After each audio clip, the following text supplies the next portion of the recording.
రాజుగారు praise the lord. పడుకున్నారా? అయ్యో సారీ సార్, పడుకుంటారా? పడుకోండి sir. Good night sir. Good night sir. All the best. జై శ్రీరామ్. జై Shriram sir. Praise the lord. జై శ్రీరామ్. ఇది గొర్రె గొర్రె గొర్రె బతుకంతే, గొర్రె మెదడంతే, వైజాగు గొర్రెైనా బుర్ర ఉండదంతే. ఏం చేయలేమ్మా, గొర్రె అంతే. యెహోవాకి ఇద్దరు పిల్లలు తెలుసా? అది మనం చదవలేమమ్మా. హెచ్కేఎల్ అని చాప్టర్ ఉంటుంది, హెచ్కేఎల్ అని. ఆ చాప్టర్ మగవాళ్ళు కూడా చదవలేదు. ఎవల అప్పములు హెచ్కేఎల్ చెప్పానుగా. ఎవల అప్పములు చేసి వారు చూచుచుండగా దాన్ని మనుష్య మలముతో కాల్చి భుజింపవలను. నేను చెప్పలేదు. మనం మామూలుగా పేడతో పిడకలు చేసుకుంటాగా, వాళ్ళు మనుషులు దానితోనే పిడకలు చేస్తారు. ఇగో చూడండి, క్లీన్. నేనేం సొంతం చెప్పట్లేదమ్మా. హెచ్కేలు 4.12 వివరణ. బార్లీ గింజలతో అప్పాలు చేసి వాళ్ళు చూస్తుండగా దాన్ని మనుషుల పెంటతో కాల్చి తినవలను. అదన్నమాట. ఎవరు లిఫ్ట్ చేయట్లేదు గురుగారు. గిఫ్ట్ ఇస్తానా? ఏమో మరి. లిఫ్ట్ ఇస్తే గిఫ్ట్ ఇస్తామని అంటే బందర్పాపికి చేద్దాం. అనకాపల్లి అయింది బందర్పాపి. మనకు టైం ఇస్తాం, మనం చేస్తాం. వాళ్ళకేమో ఖాళీగా ఉండి 10 సార్లు 20 సార్లు చేస్తే మనం ఎత్తాలంటే అలాగా ఏదో ప్రయాణాలు, ప్రవచనాలు, ఉపవాసాలు, మౌనం ఎన్నో ఉంటాయి. గుంటూరు మంచి పాపి. గొర్రెలన్. Hello Ravi garu, praise the Lord. Radhamanohar Das అండి. రవి గారు బాగున్నారా? సార్ బిజీగా ఉన్నారా? సార్ మీరు ఆ మధ్య చేశారు, నాకు ప్రయాణాల వల్ల కుదరలేదు. సార్ మీరు ఏమన్నా చెప్తారా? నేను ఏమన్నా మాట్లాడినా? చిచ్చి, మీరు చేశారు ఎప్పుడో 10 రోజుల క్రితం, అందుకని చేశాను సార్.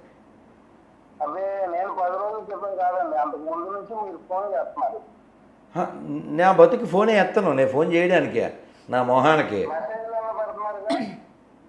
మీరేదో క్వశ్చన్ అడిగి ఉంటారు, లేదా నేను ఏదో క్వశ్చన్ అడిగి ఉంటాను, మీరు చెప్పడానికి చేసి ఉంటారు.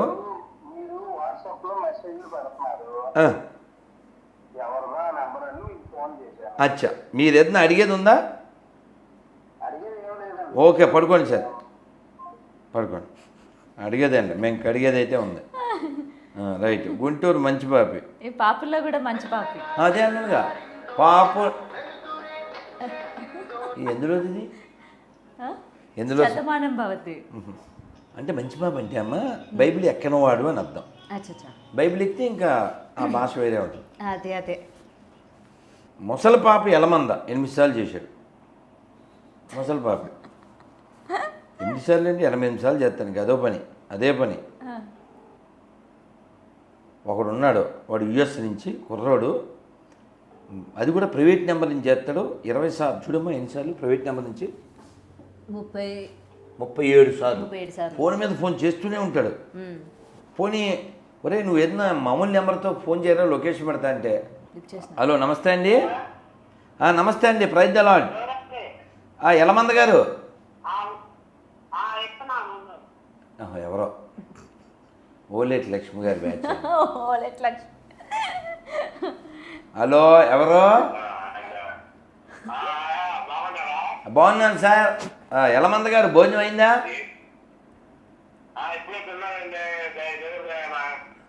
పోన్లేండి, ప్రైజ్ ద లార్డ్.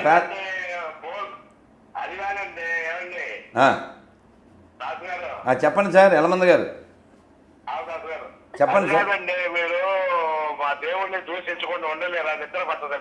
చిచ్చి, దేవుడు ఎవడు ఉన్నాడు సార్? వాడు సార్, వాడి పేరు చెప్పండి. మీ దేవుడు మా దేవుడు అంటూ ఎవడైనా ఉన్నాడా సార్? దేవుడు సార్, మా దేవుడు కూడా ప్రభు. రామచంద్ర ప్రభుకి జై, ఎలమందకి బై. ఇప్పుడు నిద్ర పడుతుంది, ఎలమంద నిద్ర పడిపోయి. ఎందుకు చెప్పండి. రవి గారు ఫోన్ చేస్తున్నా. రవి గారు చెప్పండి సార్. చెప్పండి సార్. అయ్యో మళ్ళీ ఆయన ఫోన్ చేస్తున్నాడు. చెప్పండి సార్. నమస్తే అండి. నమస్తే, చెప్పండి సార్. నా నెంబర్ ఎవరు ఇచ్చారండి మీకు? మీరే ఎప్పుడూ చేసి ఉంటారు సార్, లేకపోతే నాకు ఎలా వస్తుంది, నాకేం పని? ఏం లేదు సార్. నా నెంబరు మీకు ఎలా వచ్చింది? మీరు ఎప్పుడో చేసి ఉంటారు, ఎందుకంటే నా నెంబరు ఎక్కడో మీకు దొరికింటుంది, ఏదో అడగడానికి చేసి ఉంటారు, లేకపోతే నా దాంట్లో. చాలా చెప్తున్నారంటే సార్ మీకు చాలా మేధావు సార్. నా నెంబర్ ఎవరు ఇచ్చారు సార్ మీకు? నాకెలా తెలుస్తుంది సార్? బోల్డ్ మంది చేస్తుంటారు. ఇప్పుడు మీరు ఒకసారి లైన్లో ఉండండి, నేను మీకు అర్థమయ్యేలా చెప్తాను. నా కాంటాక్ట్లు ఓ 14,000 దాకా ఉన్నాయి సార్. ఒక్క నిమిషం లైన్లో ఉండండి. పిఐ నేను ఇంగ్లీష్లో కొట్టా సార్. ఎన్ని వచ్చినాయి అమ్మా కాంటాక్ట్లు? 330 వచ్చినాయి సార్. ఇంగ్లీష్లో పాపి అని కొడితే, తెలుగులో పిఐ పాపి అని కొట్టా. ఎన్ని వచ్చినాయి ఒకసారి చూడండి. ఒక్క నిమిషం లైన్లో ఉండండి. చూడమ్మా, తెలుగులో కొడితే అంటే ఆయనకి తెలియట్లేదు, ఒక్క నిమిషం పాపం. చూడు ఎన్ని వచ్చినాయమ్మా తెలుగులో కొడితే? 568. ఇలా దాదాపు. మళ్ళీ ఇందులో తెలుగులో GORRE ఎన్ని వచ్చింది చూడమ్మా? 395. సో కాబట్టి ఇలాగా ఎన్ని దాదాపు అన్ని కలిపితే 1,500 దాకా ఉన్నాయి సార్. సో ఆ 1,500 దాంట్లో ఇంక మీది ఒకటి ఎప్పుడో మీరు చేసి ఉంటారు. పోన్లేదు సార్, పడుకోండి. ఏం పడుకుంటాడు? పడుకోవాలి. ఏదైనా గురుగారు అంటే ఎప్పుడు కూడా సనాతన ధర్మం ప్రతి ఒక్కరు పాటించాలి అని మీరు ఎప్పుడు కూడా అందరికీ వచ్చి జ్ఞానోదయం అనుకోవచ్చు అనమాట. అంతే కదమ్మా. అంతేనా? ఇప్పుడు ఉదాహరణకి నీకు మారుతి 800 కారు ఉంది అనుకుందాం.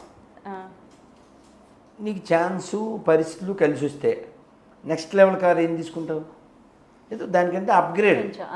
అంతే కదా, అంతే కదా, కిందకి వెళ్ళరు కదా. అలాగా ఓ మనిషి అంటే మనం ఆదిమ కాలం అనుకుందాం. ఏం తినేవాడు? పళ్ళు. బాగా ఆది మానవుడు మాంసం, పచ్చి మాంసం. ఇప్పుడు అలా లేడుగా, అప్డేట్ అయ్యాడుగా. వండుకుంటున్నాడు, చక్కగా తింటున్నాడు. అన్ని జంతువులు తినేస్తున్నాడు. మేకల్ని, కోళ్ళని, కట్లపావుల్ని, మొసళ్ళని, తాబేల్ని, పావులు, అన్ని పురుగులతో సహా అన్ని తింటున్నారు కదా ఇవాళ. మిడతల్ని, తేళ్ళు, మండ్రగబ్బలు, జెర్లు అన్నీ తినేస్తున్నాడు. కుక్కలు రోజు 14,000 కేజీల కుక్క మాంసం వస్తుందంట ఇక్కడ బెంగళూరులో. అదే మటనాన్ని పెట్టేస్తున్నారు. ఇది నేను విన్నాను రీసెంట్గా, మటన్ అని చెప్పి. అవును, జస్ట్ మొన్నే. సో కుక్క మాంసం తింటున్న బెంగళూరు వాసులు. అసలు కుక్కదా నక్కదా కదా, ఎందుకు తినాలి? అది ఫస్ట్ పాయింట్. అప్డేట్ అంటే ఏంటి? జంతువుల్ని పచ్చిగా తినే స్థితి నుంచి, జంతువుల్ని కాల్చి తినే స్థితి నుంచి అసలు జంతువులు తినకుండా ఉండే స్థితి. కదా, మనిషి బతకడానికి జంతువులతో పని లేదే. మనిషి బతకడానికి జంతువులు తినాల్సిన పని లేదే. ప్రతి జంతువు మనిషికి ఉపకారం చేద్దే, మనిషి ప్రతి జంతువుకి అపకారం చేస్తాడు. ప్రతి జీవిని కడుపులో పెట్టేస్తే ఖాదర్ వలి గారు ఎంత బాధపడతారో. సృష్టిలో 30% జీవుని కడుపులో పెట్టేశాడు వీడు. లేవంటే జాతులు 30% కదా, పొట్టలోకి వెళ్ళిపోయినాయి. సో కాబట్టి మనిషి అప్డేట్ అవ్వాలి. కేవలం పుస్తకంలో ఏదో రాసి ఉంది. ఉదాహరణకి నేను లాంగ్ ఎగో నా first video I think so, Jehovah menu అని కొట్టు అవుతుంది. యెహోవా మెను, అందులో ఏ జంతువులు తినాలి, ఏ పక్షులను తినాలి, అవన్నీ క్లియర్గా రాసి ఉంటుంది. అందులో ఒక్క జాంకాయ గురించి ఉండదు, ఒక మ్యాంగో గురించి ఉండదు, ఓ ధాన్యం గురించి ఉండదు.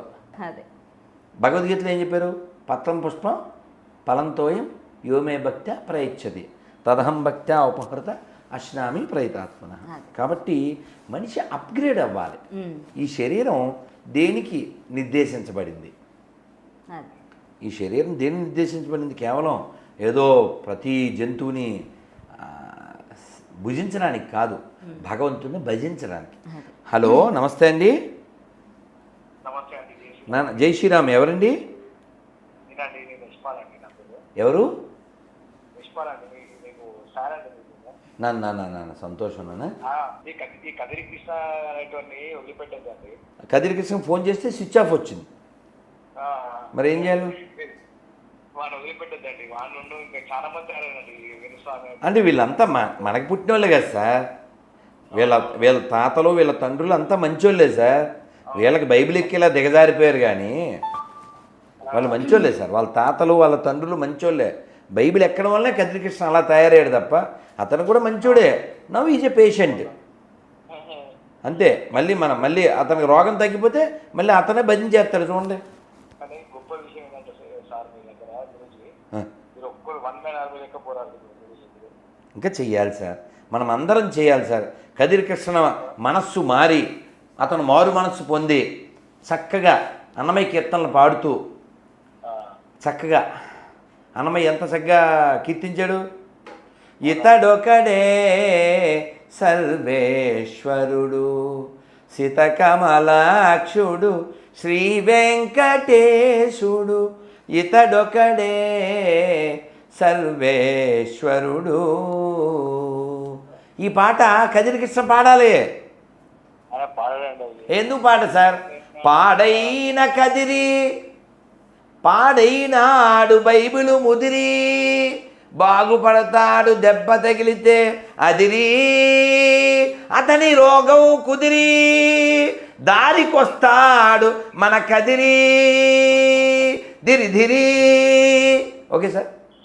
ఎనీవే అమ్మా థ్యాంక్ యూ సో మచ్ గురుగారు. సంతోషం. అంటే చాలా నా ప్రశ్నలన్నిటికీ కూడా జవాబులు చెప్పారు. అండ్ ఈ కదిరి కృష్ణ మీరు అన్నట్టు డెఫినెట్గా తన తప్పు ఏదో తను తెలుసుకొని ఇంకా ఇటువంటి కదిరి కృష్ణ లాంటి వాళ్ళు పునరావస్తు కాకుండా దేవుడి మీద ఫ్యాషనబుల్గా కానీ లేకపోతే వైరల్ అవ్వాలన్న ఉద్దేశంతో ఇక్కడ కేవలం దేవుడు అని కాదు, హిందూ దేవీ దేవతలను అవమానించడం అంటే ఏం లేదు. ఇప్పుడు నా కోరిక ఏంటంటే అది ఫోన్ ఎత్తుంటే అవును కదిరి కృష్ణ గారి నోటి ద్వారా వెంకటేశ్వర సుప్రభాతం వక్ర భాష్యం విన్నాం. ఈ కదిరి కృష్ణ గారు ఈ పేపర్ చదవాలి, నేను పంపించాను కూడా. ఈ మనుషులు చదవలేని దాన్ని అతను పంపించి, అతను మంచి నాస్తికుడు, అతను మతం లేనివాడు కాబట్టి మీ నోటి ద్వారా బైబిల్ కూడా చదవాలి, అతని నోటి ద్వారా ఖురాన్ కూడా చదవాలి. నువ్వు చదివావు ఖురాన్? ఎవరు చదవడు? ఖురాన్ చదవరు, బైబిల్ చదవరు, తత్త నన్న అంతే.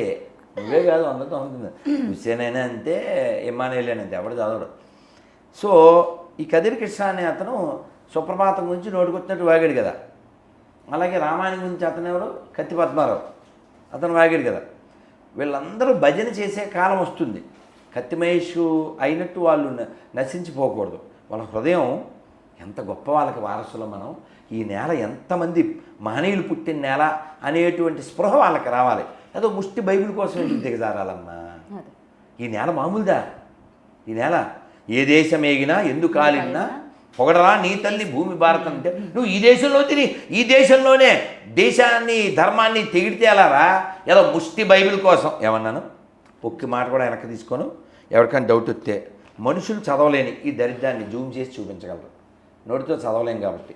ఒక శాంపిల్ కొన్ని ట్రై చేద్దాం. హెచ్కేఎల్. అమ్మో హెచ్కేఎల్ అంటేనే బాబోయ్. వద్దు గురుగారు, ఇందాక వినిపించారు కదా మాకు. అమ్మా పేనాలు తీసేస్తున్నారు. అమ్మో ఇది ఏమన్నా అసలు మాట్లాడదామంటే బాబోయ్. ఇది ఒకటే కొంచెం చదవచ్చేమో. 1 కొరింథీయులకు 7:36 అయితే ఒకని కుమార్తెకి ఈడు మించిపోయిన ఎడ్ల ఆమెకు వివాహం చేయవలసిన వచ్చిన ఎడ్ల ఆమెకు వివాహం చేయకపోవడం యోగ్యమైనది కాదని ఒకటి తలచిన ఎడ్లను అతను తన ఇష్టం చొప్పున పెళ్లి చేసుకొనవచ్చును, అందులో పాపం లేదు, ఆమె పెళ్లి చేసుకొనవచ్చును. ఏంట్రా ఇది? ఏమన్నా అర్థమవుతుందా? వివరణ: కూతురికి ఈడు మించిపోయి పెళ్లి కానట్లయితే తండ్రి తన కూతురిని పెళ్లి చేసుకోవచ్చు. పరిశుద్ధ గ్రంథం ప్రకారం అది తప్పు కాదంట. అది అందుకని మనం గొర్రెలు ఏమడుగుతామంటే ఈ గొర్రె బైబిల్లో ఒక మంచి ఫ్యామిలీ ఉంటే చూపించండి, ఓ మంచి అమ్మ ఉంటే చూపించండి అని అడుగుతాం మనం. వాళ్ళేమో ఎక్కడ అసలు ఫ్యామిలీ ఎక్కడ అమ్మందా దాంట్లో? నువ్వు చూసావమ్మా నువ్వు గొర్రెల పేపర్ ఇచ్చాను నీకు? లేదు గురుగారు. గొర్రెల పేపర్లో నువ్వు అసలు కొన్ని బొమ్మలు కూడా ఉన్నాయి. నువ్వు అసలు ఈ కాంట్ అట్ట ఇవన్నీ అసలు మనం మాట్లాడాం. ఇప్పుడు బైబిల్లో హీరో అంటే ఎవరు అనుకుంటున్నావు? నువ్వు చెప్పు చూద్దాం. జీసస్ కదా? అతని హీరో ఏంటమ్మా? CHAVATA. యేసుబాబుని కోసారు, ఊసారు, చేశారు. అవునా? అతను హీరో ఎలా అవుతారు? సాతాన్ మహారాజు. నన్ను నమ్మని వాడు ఎవడైనా మెడకు బండ కట్టి సముద్రంలో పడవేయడి అన్నాడు. తెలుసా? ఎవరు? యేసుబాబు. సాతాన్ అలా ఏం చెప్పలేదు తెలుసా? సాతాన్ మహారాజ్కి జై. సాతాను ఎవరి చెడు కోరుకోలే. ఇప్పుడు బట్టలు కట్టుకోవద్దు, బట్టలు లేకుండా తిరగమని ఎవరు చెప్పారు? యెహోవా చెప్పాడు. మీ జ్ఞాన ఫలము తినుడి అని ఎవరు చెప్పారు? సాతాన్ మహారాజ్ చెప్పాడు. ఆ తర్వాత వాళ్ళకి జ్ఞానం కలిగి వాళ్ళు బట్టలు వేసుకున్నారు. ఏమంటే బట్టలు వేసుకోమని చెప్పినోడు హీరోయా, బట్టలు లేకుండా తిరగమన్నాడు హీరోయా? వేసుకోమన్నోటే కదా. అందుకే సాతాన్ మహారాజ్కి జై. జై. దేవుడు మట్టితో మగ మనిషిని చేసి దాని ముక్కు ద్వారా ప్రాణం ఊదినం. అది ఆదాం అనేవాడిగా మారినం. తర్వాత ఆదాం పక్కటెముక నుంచి దేవుడు స్త్రీని తయారు చేసిను, ఆమెను అవ్వ అన్నను. ఆ తర్వాత వీరిద్దరికి ఈడెనను పలవృక్షంతో అలరాలు తోటనిచ్చాను. ఎక్కడి నుంచి పుట్టించాడు? ఒక మనిషిని పుట్టించి వాడిలోని స్త్రీని పుట్టించాడు. ఈ అబ్రహాం తెలుసా మీకు? వీటిని అబ్రహామిక్ రిలిజియన్స్ అంటారు. తెలుసమ్మా? 3 ఉన్నాయి కదమ్మా. ఈ యూదులది, ఇస్లాము, క్రైస్తవం. ఈ మూడింటిని ఏమంటారు? అబ్రహామిక్ రిలిజియన్ అంటారు. తెలీదా మీకు? ఈ అబ్రహాంకి ఓ భార్య ఉంది. ఈ భార్యని తీసుకుని అతను వేరే దేశం వెళ్తాడు. వెళ్తే ఎవరు ఈవిడ అని అడుగుతాడు. అక్కడ రాజు ఏమని చెప్పాలి? వీడు భార్యని చెప్పాలా? చెప్పడు. భార్యని చెప్పడు, చెల్లెని చెప్తాడు. ఆ రాజు దాన్ని తీసేసుకుంటాడు. పెళ్ళాన్ని చెల్లిని చెప్తాడు. అది ఎవరన్నా చెప్తారా? పోన్లండి సార్, రవి గారు ఏదో పాప ఆయన ఏదో మాట్లాడుకుంటున్నారు సార్, మీలో మీరు మాట్లాడుకోకండి సార్, రాత్రిపూట పడుకోండి సార్ అని మాట్లాడుకుంటున్నాడు అక్కడ. అవా మాట్లాడుకుంటున్నాడు. ఇంకా బైబిల్ ఎక్కితే పిచ్చి అంతేనమ్మా. ఇంకా అలాగే సంతోషం ఉండదు, ఇప్పుడు నిద్రపోరు. ఈ రాత్రికాల సమయమైన అదే ఏదైనా అమ్మ. అందుకని ఇలా మనం నవ్వుకోవడానికి, మన అలా ఆనందమైన బయలుకి వెళ్ళకి వచ్చినట్టుకు చూడు. పిచ్చోళ్ళ గురించి వెంటనే కానీ లైవ్లో చూడండి. ఇదే ఎందుకు చెప్పు? ఇప్పుడు పడుకోవచ్చు కదా, పడుకోడు. పడుకోనేవారు పాడు చేయడానికి పుట్టారు. ఇప్పుడు సింపుల్ కాన్సెప్ట్ అమ్మా. ఊరికే అనాలిసిస్. ఇక్కడ 1 2 3 5 ఉన్నాం కదా. ఇక్కడ 5 దేవుడు ఉన్నాడని చెప్తున్నాగా. అంటే మనంతా రిలేటెడ్,